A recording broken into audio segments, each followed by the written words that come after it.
Good morning from Panhandle Outdoors, America's only daily outdoor TV show.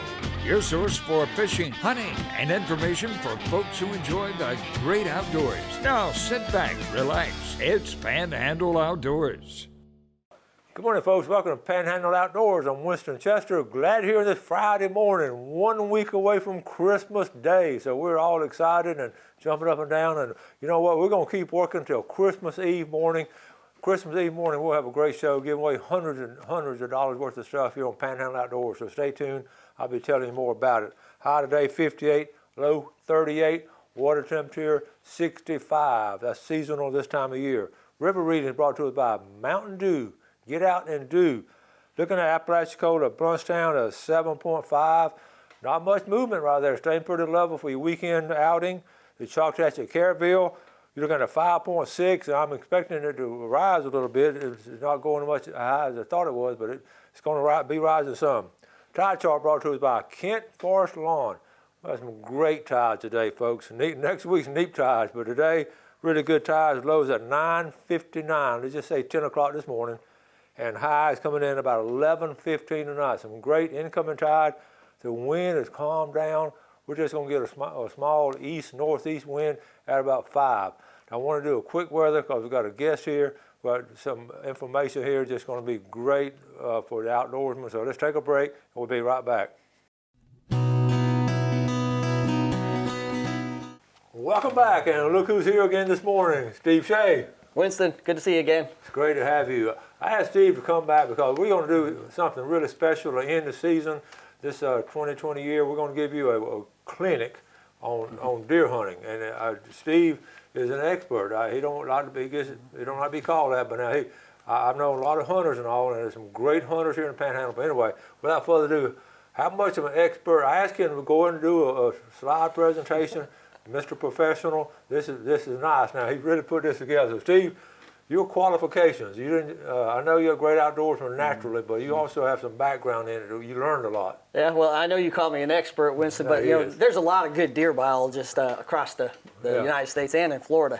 But I do have quite a bit of experience. I've been a certified wildlife biologist now and conducting work on deer for 35 years in several different positions that I've had with government and non-government.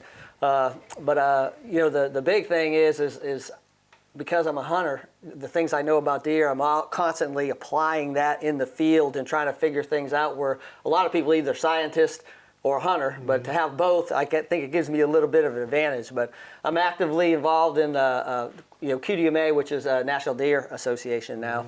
But also chairman of the Southeast Deer Study Group, vice chairman of the Southeast Deer Partnership, work cooperatively with those organizations. But I've done a lot of research and management in Florida. Right now, with my private consulting business, I manage about 200,000 acres of private lands all across the Southeast and Midwest. So. Well, that speaks volumes when people have 200,000 acres and they want you to manage it. That really speaks volumes. So the QDMA, Southeast Deer Partnership, all these big organizations, you're part of that. Yep. Yeah, it's funny is, I got my training in Florida. I went to school at my master's University of Georgia, but I actually lived out on St. Vincent Island.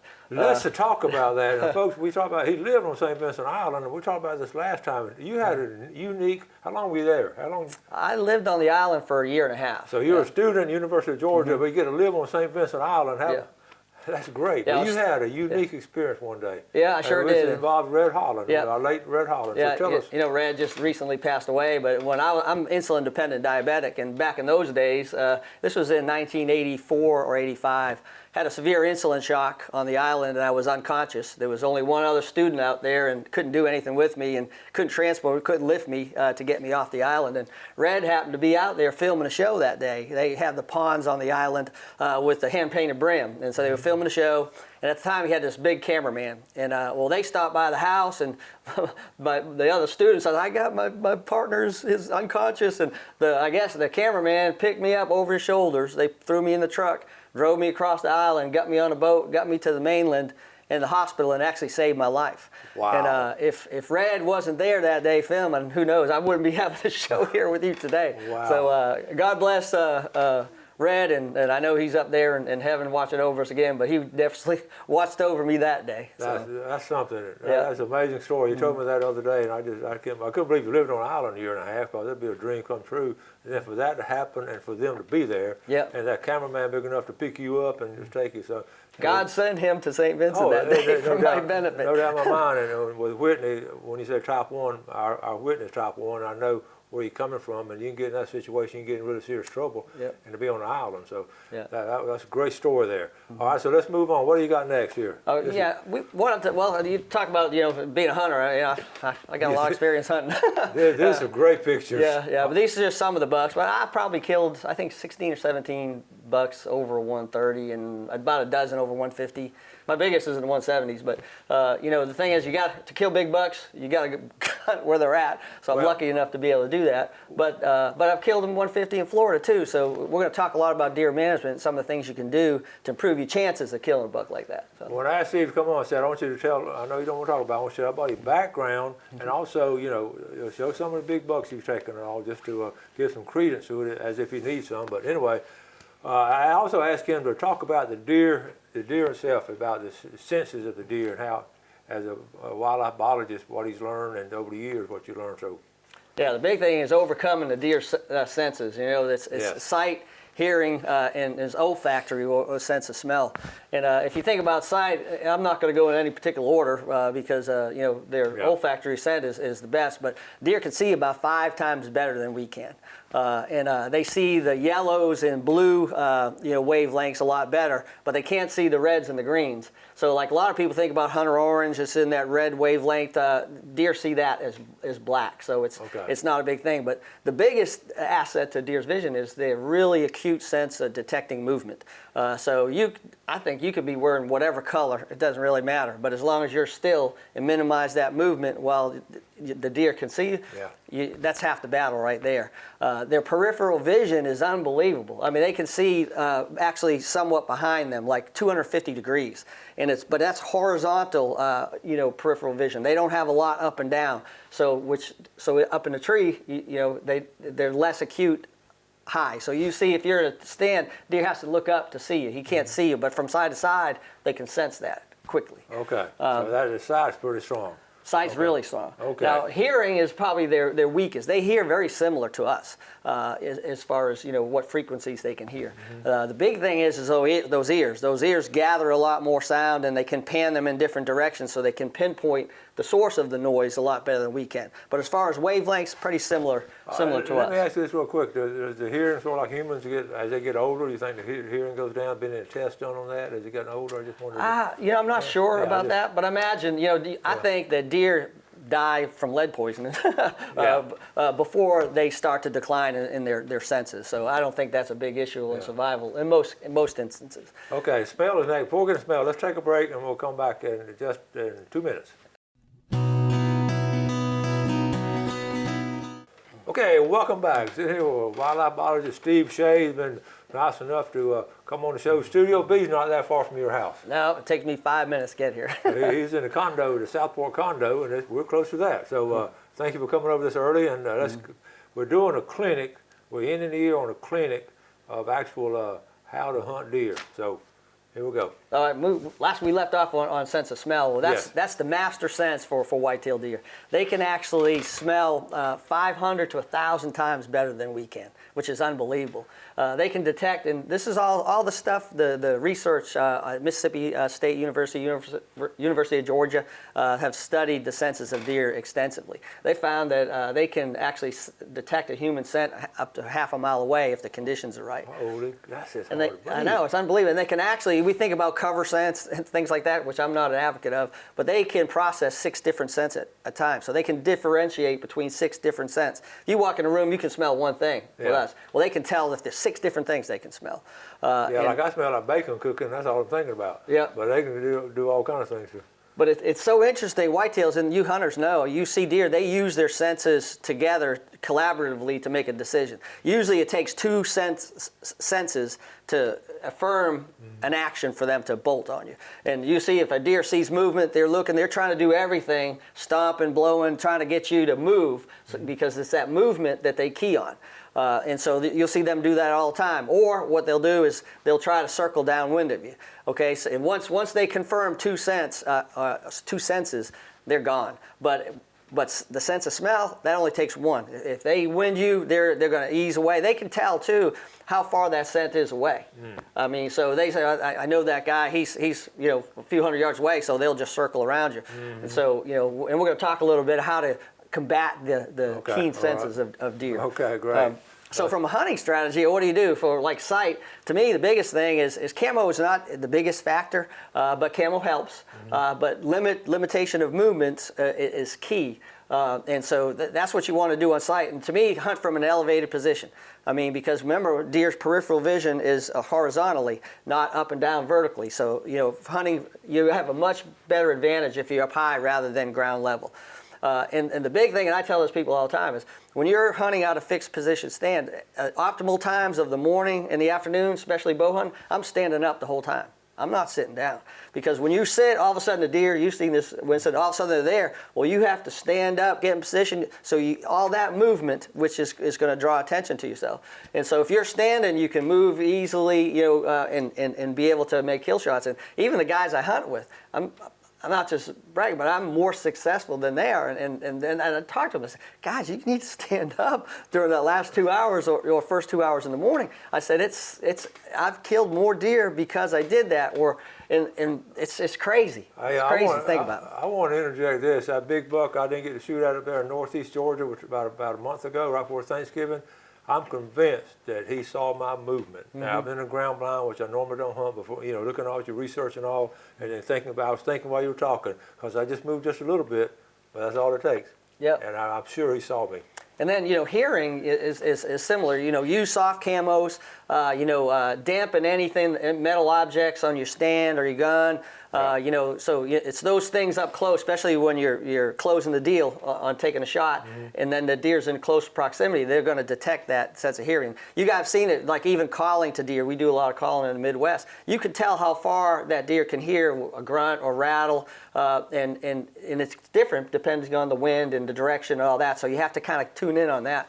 But the big thing is go through scenarios. When I'm in a stand, I'll go through all the process. If the deer's here, I'll actually draw a bow, or if it's a rifle. And when you go through those process, when there's no deer around, you'll find, oh, I bumped my gun here. Oh, this squeaks. Yes. Go through those scenarios, and it's basically can save you, costing you when it comes down to closing deal. That's a great point. Practice if he walks here, if he walks there. I do that. That's a really important thing to do. Yeah. And then, sense of smell, that's their biggest, threat to you killing them, is always hunt, downwind from the target area. And the thing is about wind, I found is the wind direction is more important than the speed. I find I'm more successful on a moderate to heavy wind, and usually in those times, it stays the same direction most of the time. The worst is no wind. When it's no wind, that your scent basically can drift everywhere, and so you're at a disadvantage.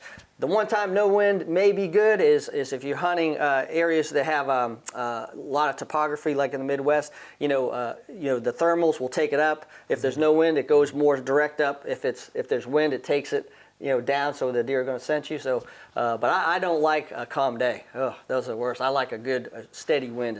What about the morning versus late evening? Does that matter to you? Well, in the morning is the thermals will be bringing your scent up. Okay. In the afternoon, so in the afternoon to me you're more at a disadvantage because your scent, the temperatures are dropping, the thermals are taking your scent down. Okay. So it's harder in the afternoon from a scent standpoint. So. But we want to talk a little bit about habitat. Yeah, Florida, here in Florida. So I like your slide. We're cursed and blessed So I like that. Yeah, and I'm talking this as a deer manager and hunter, being both. Florida is the most difficult state in the country, really, to manage deer.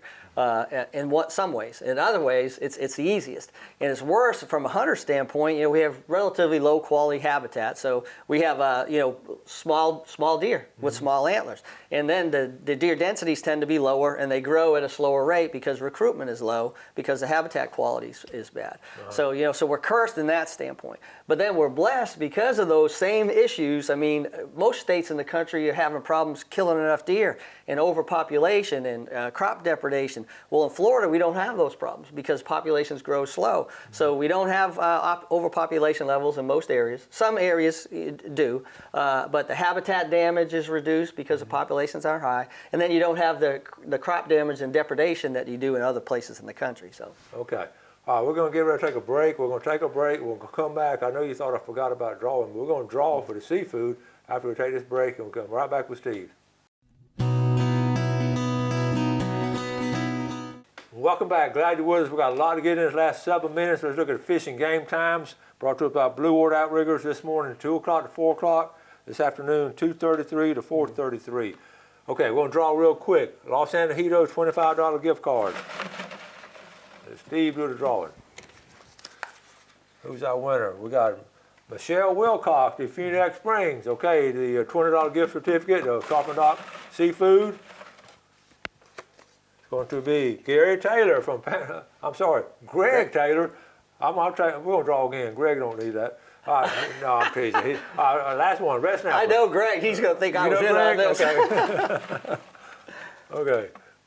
And that's going to be all the way from Santa Rosa Beach, Dennis Borges. Okay, that's our winners. And we're going to give away a lot of stuff on Christmas Eve. All right, let's try to get us all in. If we don't get it in, we'll just finish up again. Okay, yeah, here we go. And one hard thing about Florida, too, it has the most diverse breeding chronology of any place in the world. I mean, down in South Florida, deer breed in late summer, and then they're breeding in late winter. So from July, the earliest breeding in Florida, to February in the northwest portion of the state. So it's hard for wildlife managers to set seasons so it overlaps when the deer are in hard antler. So that's another complication. And in our part of Florida, because those bucks are born so late, they're only that 90% of all our yearling bucks have spikes. And research has shown it takes 3 years for them to catch up. So a deer that's born early in South Florida, the antlers on the same habitats, it'll take that deer 3 years old before they're comparable at that age. Okay. So it just shows the impact of late birth. Okay. And then we're going to talk about how to use all this stuff to grow bigger bucks. Okay, I mean, here's what we do. And the big thing is there's 3 major things that dictate what a deer's antler is going to be. Okay, age, their nutrition, and genetics. And how can we overcome those things or influence those things to kill bigger bucks? And harvest management is the way you affect age. Is that half-inch trigger pull. So one, in Florida, because we have poor quality habitats, we want to have conservative harvests, but we want to have adequate harvests of antlerless deer. So you got to kill enough does, but tend to kill a lot less than you do in other parts of the country. And then you want to protect your button bucks, your young bucks, and your middle-aged bucks, so you have that older age class, and so those deer can express their genetic potential for their antlers. And then so you want to be able to target those management bucks and shooter bucks. On all the places I hunt, that's the only thing we harvest. And so that harvest management is the most important thing that you can do and have more control over as a hunter. Camera surveys are really important. It provides the foundation of your harvest management, so you want to do those if you can do them. Anyone can call me anytime. I can help them so they can do them themselves. You number yours. I see you got numbers on your screen. Oh yeah. So there's a certain way you do that, but it tells you everything you need to know about managing your herd. Habitat management is another thing that we control. You want to protect your hard and soft mass tree species because that provides valuable food for the deer. Timber thinning is really important, even though we don't have a lot of control over that. That provides a diversity of ground cover, forage species for deer in the quality. Prescribed fire is really important, and landowners that can do that, that's critical for deer management. Planting warm and cool season plots. A lot of us just plant plots in the fall to put them in front of the gun. But the biggest impact on antlers is those that you plant in the summertime, spring and summer. So don't forget about that. And then supplemental feeding is important as well. Yes. You know, I've seen places that have made unbelievable differences using supplemental feeding, because it's crazy how much you can grow the antlers if you do it on a sustained basis. Cool. And then genetics. Genetics is the one I tell everybody not to worry about. I mean, we harvest management bucks, and but really harvested management bucks doesn't have a big impact on free-ranging populations, but it does over time. It has been shown to be able to have some influence. But really, genetics, you got what you got, and manage the your age and your nutrition, and then be happy with that. So. Okay. But then, you know, there's other things too, Winston, is that we don't have as much control over, lost my slide here, is predation, diseases, and feral hogs. A lot of, like Miley, we've got a lot of feral hogs. Well, they compete with whitetails, especially for the mast, and a lot of some of the ground cover species as well. So controlling your hog populations is important. Predation, coyotes, research has shown that they have huge impacts in the southeast on fawn survival. So getting on a program of predator control. And then, you know, diseases. You know, EHD is one that can wipe out your population. It's very common in the southeast. There's not much we can do about that. But chronic wasting disease is the big threat. And I tell you what, I'm really proud of the FWC and the measures that they have taken to help protect us. CWD, the biggest protector we have is our geography. I mean, we're surrounded by water. So deer, you know, immigration can't happen on most of our borders. Just Georgia and Alabama, which also is doing a good job there. But you know, the state ended the importation of cervids, you know, about 5-6 years ago. That was huge, and there's existing regs that are going through now to help protect the state of Florida. Okay, we've got about a minute left. You still have a picture of that big buck you got in Gulf County? Where is that on here? I wanted. We talk about management deer and all, and this buck right here. Yeah. So this deer, and sometimes the stars got to align to kill a big buck. He was probably born pretty early, you know. And he was right there in Gulf County, folks, close to the river down there, and it wasn't on the. He was just on the lease. I mean, it wasn't on no fence area. No. I remember that story. What a great story. Okay, well, I think we got through most of it, didn't we? We got through most of it. Yeah. Fast. I had to talk fast. we still have more stuff to talk about. I love having Steve coming on, and it means a lot to us, and all this information. Some things we can control, and some we can't. But the more knowledge we have, the better outdoorsmen we're going to be. But protecting our outdoors is important. And then we didn't talk about, you know, donating our deer meat and all. Mention that real quick, about 30 seconds. Hunters for the Hungry, the Deer Shack, Cody Barron's, they're taking deer. We have a good fund we fundraised a bunch this year. So any deer or hog you bring by, just say you'd like to donate it for Hunters for the Hungry. We pay for all the processing, and all the deer meat is sent to Christian Ministry food banks here in Bay County. That is awesome, and the outdoorsmen can help out on that. So, Steve, thank you, buddy. Great show. All right, appreciate it, Winston. Coming on, man. Y'all have a great weekend. Y'all do some stuff in the outdoors and enjoy the outdoors this weekend. You got some big plans? Yeah, I'm taking my grandson hog hunting tomorrow afternoon. All right. So. Have a great weekend. Do something good for your fellow man, and God bless. God bless. Thanks for watching America's only daily outdoor TV show, Panhandle Outdoors with Winston Chester, featuring hunting, fishing, and other activities and information to help you enjoy the great outdoors. Join us next time for Panhandle Outdoors.